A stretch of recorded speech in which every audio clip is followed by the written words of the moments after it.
আমিরুল মুমিনিন ওমর রাদিয়াল্লাহু তাআলা আনহু দুই পাহাড়ের মাঝখান দিয়ে একটি গিরিপথ। তিনি তখন ইসলামের দ্বিতীয় খলিফা। দুই পাহাড়ের মাঝখান দিয়ে যাচ্ছেন হাঁটতে হাঁটতে। কিছু দূর যাওয়ার পরে একজন যুবতী কন্যার সাথে দেখা হলো। ডাক দিয়ে বললেন, তুমি কে? তোমার নাম কি? বলে, আমিরুল মুমিনিন, আমি এই মদিনার মানুষ না, আমার বাড়ি হলো রোমে। জোরে বলেন, কোথায়? রোম। আমি ওই রোম থেকে মদিনা এসেছি আমিরুল মুমিনিন ওমরের কাছে একটু আশ্রয় পাওয়ার জন্য। বলে, কেন? তোমার ঘর নাই, বাড়ি নাই? বলে, না, আমার ঘর নাই, বাড়ি নাই, কিচ্ছুই নাই। আমার বাবা মা সবাই খ্রিস্টান, কিন্তু আমি একা 6 বছর বয়সে কালিমা পড়ে ইসলাম কবুল করেছি। এই অপরাধের কারণে আমাকে আমার বাবা মা, আমার দাদা আমাকে জেলখানার মধ্যে রাখলো 12টা বছর। ওই 12টা বছরে জেলখানা থেকে বিদায় হলাম আপনার একটা অর্ডারের কারণে। কারণ মুসলমানরা যখন রোমকে দখল করলো, তখন আপনি একটা ফরমান জারি করলেন, রোমের জেলখানার মধ্যে যারা আছে সবাইকে তালা খুলে বের করে দাও। সুবহানাল্লাহ বলেন। কারণ যেই সমাজে আল্লাহর কোরআন দিয়ে শাসন করা হয়, যেই সমাজে আল্লাহর দ্বীন থাকে, ইসলাম থাকে, কোরআনের বিধান থাকে, যেই সমাজে কোরআনের বিচার থাকে, যেই সমাজে হাইকোর্ট, সুপ্রিম কোর্ট, জজ কোর্ট, যেই সমাজে গণভবন, সংসদ ভবন আল্লাহর কোরআন দিয়ে চলে, ওই সমাজে জেলখানার দরকার হয় না। আওয়াজ করে বলুন, কথা ঠিক কিনা? আমিরুল মুমিনিন বললেন, জেলখানার থেকে সব বের করে দাও। আপনার এই প্রমাণ পাওয়ার পর জেলখানা থেকে যখন সবাই বের হলো, আমিও বের হলাম। সবাই যার যার বাড়ির দিকে গেল। আমি কই যাব? আমার তো বাড়ি নাই, আমার ঘর নাই, যাবার কোনো রাস্তা নাই, কোথায় যাব? এই জন্য আমি এসেছি আপনার কাছে একটু আশ্রয় পাওয়ার জন্য। আল্লাহু আকবার বলুন। আমিরুল মুমিনিন ওমর রাদিয়াল্লাহু তাআলা ডাক দিয়ে বলেন, ইসলাম কাউকে আশ্রয় দেয় না, বরং ইসলাম মানুষকে তার অধিকার দেয়। এমন সময় আমিরুল মুমিনিন বললেন, তুমি যুবতী মানুষ, কারণ ইসলাম কবুল করেছে কয় বছর বয়সে? আর জেলখানার মধ্যে কত বছর? 12 বছর। আমিরুল মুমিনিন শুনুন, সেই ইসলাম গ্রহণের ঘটনা। আমার দাদা আমাকে দিন রাত দিয়ে বললো, কন্যা রে, নাতি রে, আজকে রাজ দরবারে খেলা হবে। মনোযোগ নাই আপনাদের? আছে?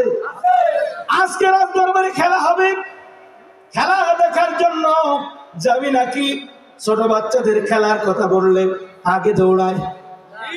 কথা বলেন ঠিক কিনা? আমার ভাইয়ারা, এমন সময় নাতি রওনা হয়ে গেল দাদার সঙ্গে খেলা দেখার জন্য। দাদাকে ডাক দিয়ে বলে, ও দাদা, আজকে রাজ দরবারে খেলা হবে। সেই খেলা কই? বলে, আজকের খেলা হলো মানুষ মারার খেলা। ওই দেখ, একজন মুসলমান, যেই মুসলমানের হাত বাঁধা, যেই মুসলমানের পা বাঁধা, যেই মুসলমানের চোখ বাঁধা, ওই মুসলমানকে তেলের ড্যাগের মধ্যে ভাজা হবে। আজকের খেলা হলো মুসলমান মারার খেলা। আমার ভাইরা, যারা 15.5 বছর মানবতার কাহিনী আমাদেরকে শোনাইছে, মানবতা অপরাধীর বিচারের নামে ইসলামের শ্রেষ্ঠ দায়ীদেরকে দুনিয়া থেকে বিদায় করার জন্য ফাঁসির কাস্টে ঝুলাইছে, যারা আমাদের মানবতার গল্প শোনাইছে, কিন্তু আমরা দেখলাম ওরা বিদায় হওয়ার পরে গোটা বাংলাদেশকে আয়নাঘর বানাইয়া ওই আয়নাঘরের মধ্যে মুসলমানদেরকে মেরে মেরে মুসলমান মারার খেলায় ওরা নিপতিত হয়েছে।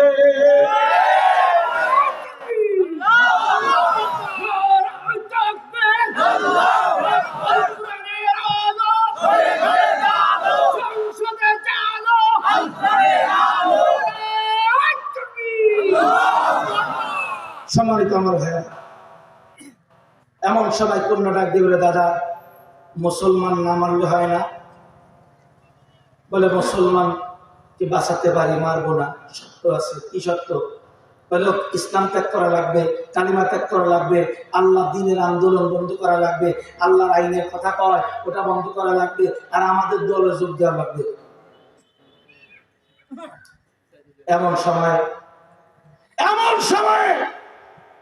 কন্যাটি চলে গেল মুসলমানের কাছে, ডাক দিয়ে বলছে, মুসলমান তোমার কি বাঁচতে মন চায় না? বলে হ্যাঁ।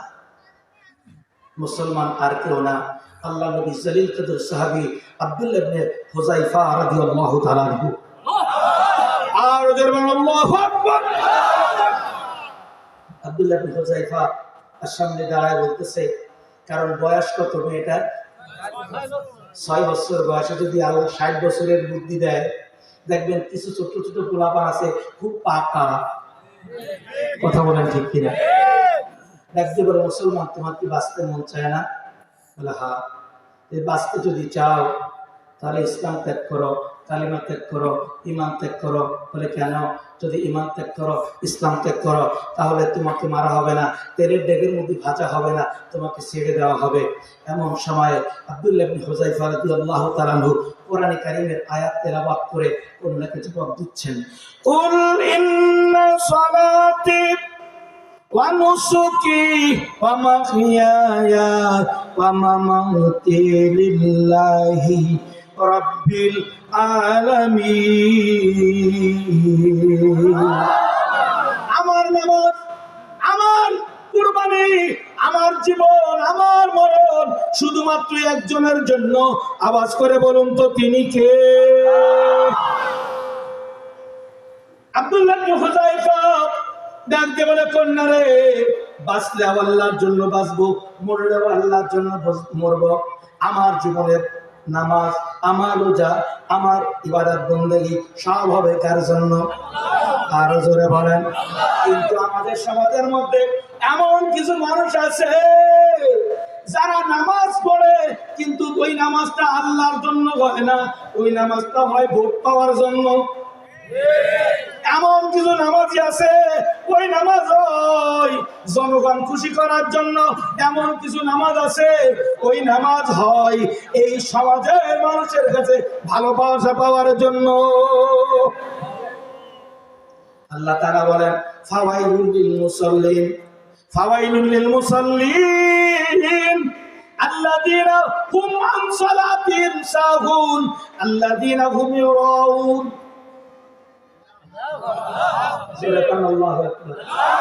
আল্লাহ বলেন, সকল নামাজীদের জন্য ধ্বংস, যারা নামাজও অবহেলা করে হতাশ হয়ে দাঁড়িয়ে রইল। আব্দুল্লাহ ইবনে হুযায়ফাকে সামনের দিকে নিয়ে যায়, আব্দুল্লাহ ইবনে হুযায়ফা মুস্কি মুস্কি হাসে। আরো জোরে বলেন, আরো জোরে বলেন। এমন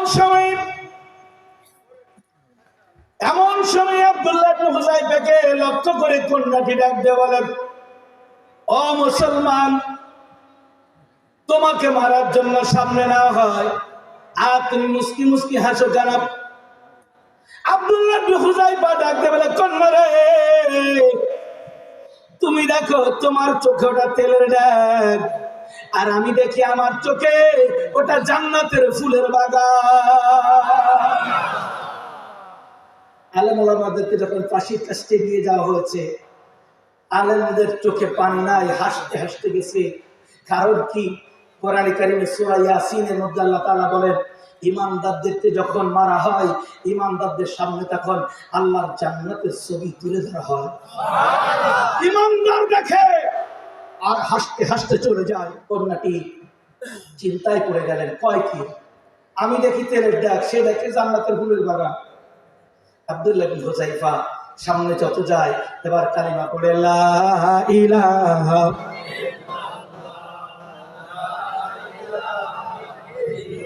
লা ইলাহা ইল্লাল্লাহু মুহাম্মাদুর রাসূলুল্লাহ সাল্লাল্লাহু। সম্মানিত আমার ভাইয়েরা, যখন কালিমাটা পড়লেন, কন্যা ডাক দিয়ে বলেন, আব্দুল্লাহ ইবনে হুযায়ফা যখন কালিমা পড়লো, ওই কালিমাটা পড়ার সাথে সাথে ওই কালিমাটা আমার হৃদয়ের মধ্যে এমন এক ধাক্কা তৈরি হলো। কারণ আল্লাহর নাম যখন নেওয়া হয় মুমিনের হৃদয়ের মধ্যে ধাক্কা তৈরি করে দেন কে? ইন্নামাল মুমিনুনা আল্লাযীনা ইযা যুকিরাল্লাহু ওয়াজিলাত কুলুবুহুম। আল্লাহ বলেন মুমিনদের সামনে যখন আমার কথা স্মরণ করে দেওয়া হয় তখন মুমিনদের অন্তর প্রকম্পিত হয়।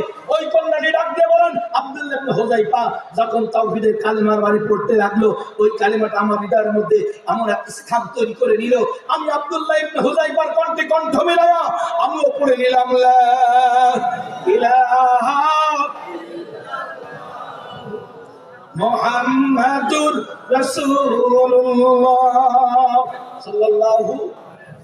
কন্যা ডাক দিয়ে বলেন আমি যখন আমার মুখে তাওহীদের কালিমার বাণী পড়লাম, যেই চোখে কালিমা পড়ার আগে দেখতেছিলাম তেলের রায়, কালিমা পড়ার পরে দেখি ওই চোখে জান্নাতের ফুলের বাগান।